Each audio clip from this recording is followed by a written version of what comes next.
Now to new trouble for President Trump. David Pecker, the president's friend and publisher of the National Enquirer, given immunity in exchange for information about former Trump attorney Michael Cohen. ABC's chief national affairs correspondent Tom Llamas joins us now with all the latest. Good morning, Tom. Amy, good morning to you. It's the type of high-profile split that would likely grace the cover of the National Enquirer. But this time the story involves the tabloid. The National Enquirer's boss, David Pecker, a longtime Trump ally and friend, talking to prosecutors and, according to a source, telling them the president knew about hush money deals during the campaign. This morning, another jolt to the president's inner circle. Tabloid king David Pecker, head of the National Enquirer and a longtime Trump ally, granted immunity by federal prosecutors. Michael, what's your message to the president? A source telling ABC News he agreed to provide information about Michael Cohen, the president, and the criminal investigation into campaign finance violations.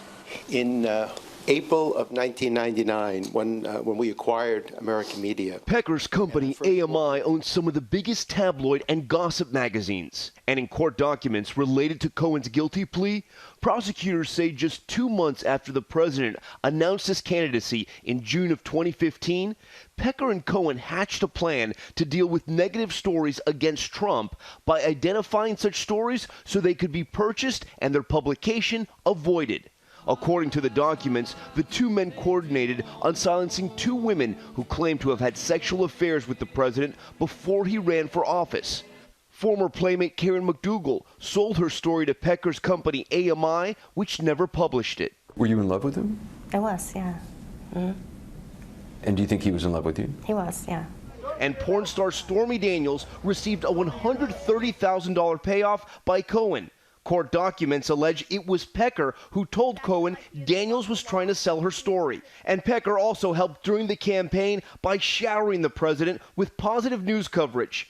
The National Enquirer endorsing him, a first for the tabloid, while trashing his opponents, including the baseless claim that Senator Ted Cruz's father was involved in the JFK assassination, then candidate Trump promoting that story. They got OJ, they got Edwards, they got this. I mean, if that was the New York Times, they would have gotten Pulitzer Prizes for their reporting. But now the president slamming those who are turning on him. Everything's wonderful, and then they get 10 years in jail, and they flip on whoever the next highest one is, or as high as you can go.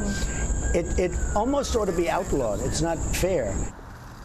And we've now learned the relationship between the president and David Pecker so close that sources tell us the National Enquirer actually kept a safe containing Trump-related documents. Oh, and Tom, the Manhattan District Attorney, there are reports already that they are considering charges against the Trump Organization. Yeah, this is brand new, but also very, very early in the process. The New York Times is reporting that the Manhattan DA's office is considering pursuing criminal charges against the Trump Organization and 2 senior company officials, specifically looking at how the organization accounted its reimbursement to Michael Cohen for that $130,000 payment to Stormy Daniels. But again, guys, this is still very early in the stages. All right, Tom Llamas, as always, thank you.